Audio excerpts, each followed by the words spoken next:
समुपस्थित देवियों सज्जनों सादर अभिनंदन। कई दिनों से हम स्वास्थ्य संबंधी चर्चा कर रहे थे, तो स्वस्थ रहने के लिए जो महर्षि वाग्भट ने सूत्र दिया एक श्लोक में, उस पर हम विचार कर रहे थे। उसी कड़ी में हम लोगों ने माने इससे पहले की चर्चा में दान संबंधी विषय पर चर्चा की थी। आज इसी कड़ी में आगे बढ़ते हैं। तो दाता शम क्षमावान आप्त सेवी च भवित्य योग है। अब इस कड़ी में आता है दाता के बाद शम का क्या अभिप्राय है। शम का अर्थ तो एक ये होता है कि हम सभी में समभाव हो, समदृष्टि हो हमारी, एक अर्थ तो ये भी है। तो समदृष्टि का मतलब कि हम अपने समान, हमारी जीवात्मा के समान ही हर प्राणी में उस जीवात्मा का दर्शन करें, यह समदृष्टि है। एक चींटी में भी उसी परमात्मा का वास है, तो एक हाथी और व्हेल मछली जैसे बड़े से बड़े जीव में भी उस जीवात्मा या उस परमात्मा का अंश जीवात्मा का ही वास है। ये समदृष्टि है। अगर ये समदृष्टि हमारे में आ जाए तो हम किसी के प्रति हिंसक नहीं हो सकते, हम किसी के प्रति दुर्भावना या ईर्ष्या नहीं कर सकते। और अगर ऐसा हम नहीं करते हैं तो निश्चित रूप से हमारे शरीर में कुछ ऐसे हार्मोन स्रावित होंगे जिसका प्रभाव हमारे मन और शरीर और हमारे इंद्रियों और आत्मा पर जो है सकारात्मक और लाभदायक होगा, स्वास्थ्यकर होगा। इसके विपरीत अगर हम आचरण करते हैं तो निश्चित रूप से उसका नकारात्मक प्रभाव भी पड़ता है। इसलिए सम का एक अर्थ तो यह है कि हम सब में समदृष्टि रखें। कहा ना, आत्मवत सर्वभूतेषु ये पश्यति स पंडितः। ये पूरा श्लोक इस तरह है। मातृवत परदारेषु प्रद्रव्येषु नोष्ठवत आत्मवत सर्वभूतेषु ये पश्यति स पंडितः। पंडित की परिभाषा बताते समय आचार्य ने कहा कि मातृवत परदारेषु, दूसरे की स्त्री, अपनी स्त्री के अलावा जो भी स्त्री हैं उन सब में मातृभाव। तो ये अगर हमारे आचरण में आ जाए तो हम चरित्र भ्रष्ट नहीं हो सकते। और मातृवत परदारेषु पर द्रव्येषु नोष्ठवत, दूसरे का धन ढेले के समान। अगर ये हमारे चिंतन में आ जाए, हम इसका अनुकरण करने लगें, तो निश्चित रूप से हम भ्रष्ट आचरण नहीं कर सकते। और आत्मवत सर्वजीवेषु, आत्मवत माने अपनी आत्मा के समान ही सब जीवों में उस परमात्मा का दर्शन करने लगे तो हम हिंसक नहीं हो सकते। तो इस रूप में भी शम का अर्थ है कि हमारी दृष्टि सम होनी चाहिए। हम किसी में अपना और पराया का भेद नहीं करें। और सम का अर्थ यहाँ ये भी है कि हम इस मन की इस स्थिति में आ जाएं जिसको स्थित प्रज्ञ कहा गया। संसार में जो द्वंद्व है, सुख दुख, ईर्ष्या द्वेष या द्वेष प्रेम, इन द्वंद्वों से हम अगर परे हो जाएं तो ये भी समदृष्टि है। माने इनका लाभ हानि, जीवन मरण, ये जो द्वंद्व हैं, इन द्वंद्वों से परे हो जाएं, माने इसका हम पर कोई भी प्रभाव नहीं हो, तो भी हम समदृष्टि कहलाते हैं। और इस समदृष्टि का प्रभाव हमारे मन और शरीर पर सकारात्मक होता है, अच्छा प्रभाव होता है और हम स्वस्थ रहते हैं। जैसे गीता, इस संदर्भ में श्रीमद् भागवत गीता 12वां अध्याय विशेष रूप से पठनीय और मनन योग्य है। केवल पठन योग नहीं, पढ़ें, उस पर चिंतन करें और उस पर उसका पालन करें, उसका मनन करें और उसका पालन करें। वहाँ पर यही कहा गया कि हम इन द्वंद्वों से परे हो जाएं। मानापमानय तुल्यो तुल्यो मित्रारिपक्षयो लाभा लाभो जया जयो। माने ये जितने द्वंद्व हैं, लाभ हो हानि हो, जय हो पराजय हो, सुख हो दुख हो, ये जीवन मरण, ये जितने भी द्वंद्व हैं, इन द्वंद्वों से हम परे हो जाएं। माने इनका हम पर कोई भी, माने सुख में हम इतने हर्षित नहीं हो जाएं। कभी कभी होता है कि सुख में भी इतना आदमी हर्षित होता है कि हार्ट फेल हो जाता है, और दुख में इतना विचलित हो जाता है कि वो भी जो है दुख के कारण आत्महत्या तक की स्थिति में चला जाता है, आत्महत्या करने के लिए उत्प्रेरित हो जाता है।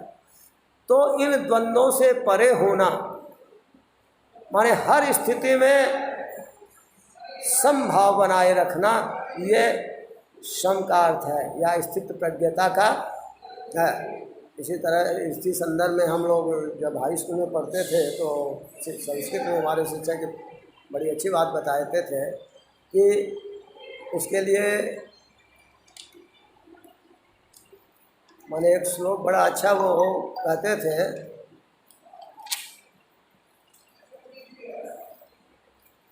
कि स्थित प्रज्ञ जिसको हम कहते हैं, वहाँ वो कहते थे मनस्वी। जो मनस्वी व्यक्ति होता है, क्वचित् भूमौ शय्या क्वचिदपि च पर्यंक शयनम क्वचित् शाकाहारी क्वचिदपि च शल्योदनरुचि क्वचित् कंठाधारी क्वचिदपि च पाटम्बरधर मनस्वी कार्यार्थी गणयति न सुखम न च दुखम। माने जो मनस्वी होता है उस पर इन द्वंद्वों का कोई प्रभाव नहीं होता।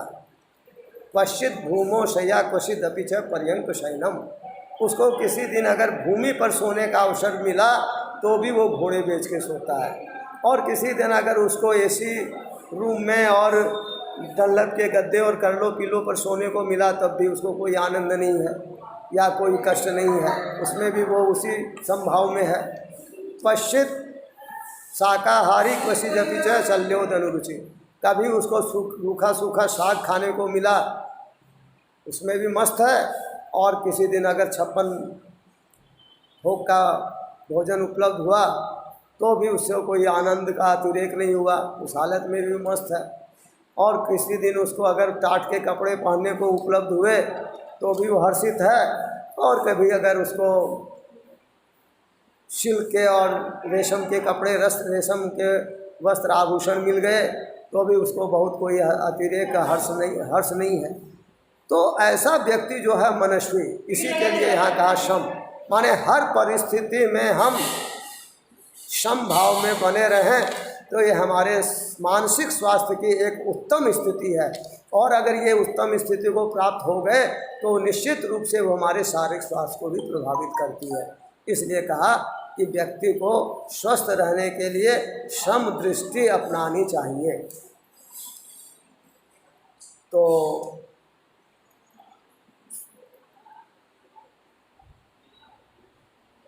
दाता सम क्षमावान, आप कहते हैं कि क्षमावान होना चाहिए। क्षमावान के का अर्थ है कि अगर किसी से भूल हुई है तो हमें वो क्षमता होनी चाहिए हमें कि हम उसको क्षमा कर दें। और क्षमावान का ये भी अभिप्राय है कि अगर हमें हमसे जाने अनजाने भूल हुई और उस भूल का हमें आभास हुआ तो हमें क्षमा मांग लेने में भी हिचक नहीं होनी चाहिए। तो ये स्थिति भी जो बलवान होता है, शरीर और मन से बलिष्ठ होता है, वही क्षमा कर सकता है। सामान्य व्यक्ति क्षमा नहीं कर सकता है। जितना मानस कमज़ोर होगा वो उद्वेलित होगा, लेकिन वो क्षमा नहीं कर सकता। क्षमा वही कर सकता है जो शारीरिक मानसिक रूप से बलिष्ठ होगा। तो क्षमावान का मतलब है कि अगर हमसे भूल हुई है तो हमें क्षमा मांगने में भी तनिक भी संकोच नहीं होना चाहिए, या हम किसी से भूल हुई है तो उस भूल को क्षमा करने की भी योग्यता हम में होनी चाहिए। तो हम मानसिक कष्ट से बहुत दूर दूर तक हमारा रिश्ता नहीं होगा, हम हमेशा स्वस्थ बने रहेंगे। इसलिए कहा क्षमावान हमारे स्वभाव में होना चाहिए। क्षमा, क्षमावान आप्त सेवी, आप्त सेवी च भवेत्य रोग है। आप्त सेवी का अभिप्राय है, आप्त कहते हैं जो सत्व रज तम, ये जो मानसिक भाव हैं उनसे परे हो गया है, जो विश्व कल्याण के लिए निर्विकार भाव से विश्व के कल्याण के लिए सोचता है, वैसे व्यक्ति को आप्त कहते हैं। और आप्त का एक सामान्य अर्थ होता है कि जो हमारे गुरुजन हैं, माता पिता गुरु, वो चाहे गुरु जो है वृद्धजन हैं, वो चाहे ज्ञान में वृद्ध हों, अनुभव में वृद्ध हों, उम्र में वृद्ध हों, उनकी सेवा भावना या उनके प्रति आदर भाव रखना, ये भी स्वास्थ्य के लिए, सुंदर स्वास्थ्य के लिए अनिवार्य शर्त बताई है। इसलिए कहा आप्त सेवी, गुरुजनों की कहा न अभिवादनशीलस्य नित्य वृद्धोपसेविनम चत्वारि तस्य वर्धन्ते आयुर्विद्या यशोबलम। जो अभिवादनशील है, माने जो हमारे श्रेष्ठ जन हैं, हमारे गुरुजन हैं, माता पिता, उनके प्रति विनम्र भाव से, उनको आदर की दृष्टि से देखने का भाव, उनके प्रति उनका अभिनंदन, उनके प्रति नमन का भाव, तो ये अभिवादन शीलस्य। नित्य वृद्धोपसेविनम, नित्य माने डेली, अब ऐसा नहीं कि एक दिन खाली ड्रामा करने के लिए। नित्य वृद्धोपसेविनम, हमारे आचरण में होने चाहिए कि हम उनकी नित्य सेवा करें। सेवा करने का अभिप्राय है कि उनके वचन का पालन करें, उनके आदेश का पालन करें, उनकी शारीरिक सेवा, उनको मानसिक रूप से कोई कष्ट न हो, इस बात का ध्यान रखें। तो नित्य वृद्धोपसेवन, वृद्ध की जैसे मैंने चर्चा की, कई तरह के वृद्ध हो सकते हैं। वो हमसे उम्र में बड़े हैं इसलिए वृद्ध हैं, हमसे ज्ञान में वृद्ध हैं, उम्र छोटे हैं लेकिन ज्ञान में, अनुभव में वृद्ध हैं। तो ऐसे जो भी लोग हैं उन सब के प्रति आदर भाव। आप्त सेवी नित्य वृद्धोपसेविनम चत्वारि तस्य वर्धन्ते, उनकी 4 चीज़ें नित्य बढ़ती हैं। आयुर्विद्या यशोबलम, उनकी आयु बढ़ती है, माने दीर्घ और स्वस्थ जीवन में प्राप्त करते हैं, विद्या प्राप्त करते हैं, उनका यश फैलता है, और आयुर्विद्या यशोबलम, और उनका बल बढ़ता है का अभिप्राय मतलब उनके प्रति लोगों का, माने लोग उनके समर्थन में खड़े होते हैं, ये उनका बल बढ़ता है। समाज उनके प्रति, वैसे व्यक्ति के प्रति आदर भाव रखता है। तो ये स्वस्थ रहने का मूल मंत्र आचार्य वाग्भट ने एक श्लोक में कहा, नित्यम हिताहार विहार सेवी समीक्षकारी विशेष्व शक्त दाता सम क्षमावान आप्त सेवी च भवेत्य रोग। इसी श्लोक को वहाँ भगवान कृष्ण ने युक्ताहार विहार से युक्त चेष्टस्य कर्मसु, हमारी चेष्टाएँ जो भी कर्म हैं, जितना इसमें इस श्लोक में चर्चा हुई है, सारे कर्म आ जाएंगे इसमें। युक्त चेष्ट से कंतु युक्त स्वप्नावबोध से योगो भवति दुखा, स्वप्न और जागरण युक्ति युक्त होना, यही योग है। अब ये स्वप्न और जागरण की चर्चा हम अगले संदर्भ में करेंगे। आज वाग्भट का जो श्लोक था, आचार्य वाग्भट का, उसमें स्वास्थ्य के प्रति जो मूल बिंदु थे उन पर हमने संक्षिप्त चर्चा की। और स्वस्थ रहने के लिए शारीरिक, मानसिक और आत्मिक स्वास्थ्य के साथ साथ शरीर में रोग प्रतिरोधक क्षमता बढ़ाने के लिए इनका अहर्निश माने नित्य पालन करना अत्यंत आवश्यक है। तभी हम शारीरिक और मानसिक और आत्मिक स्वास्थ्य के साथ साथ इतनी रोग प्रतिरोध क्षमता प्राप्त कर लेंगे कि किसी भी जीवाणु, विषाणु आदि का जो है आगंतुक व्याधियों का संक्रमण हमारे शरीर, मन और आत्मा पर नहीं हो सकता, और हम दीर्घ और स्वस्थ और दीर्घ जीवन को प्राप्त कर सकते हैं। तो इतने चर्चा के बाद आज हम विराम देते हैं। ईश्वर से आपके सुंदर और दीर्घ और स्वस्थ जीवन की कामना करते हैं। सर्वे भवन्तु सुखिनः, सर्वे सन्तु निरामया, सर्वे भद्राणि पश्यन्तु, माँ कश्चित् दुःखभाग्।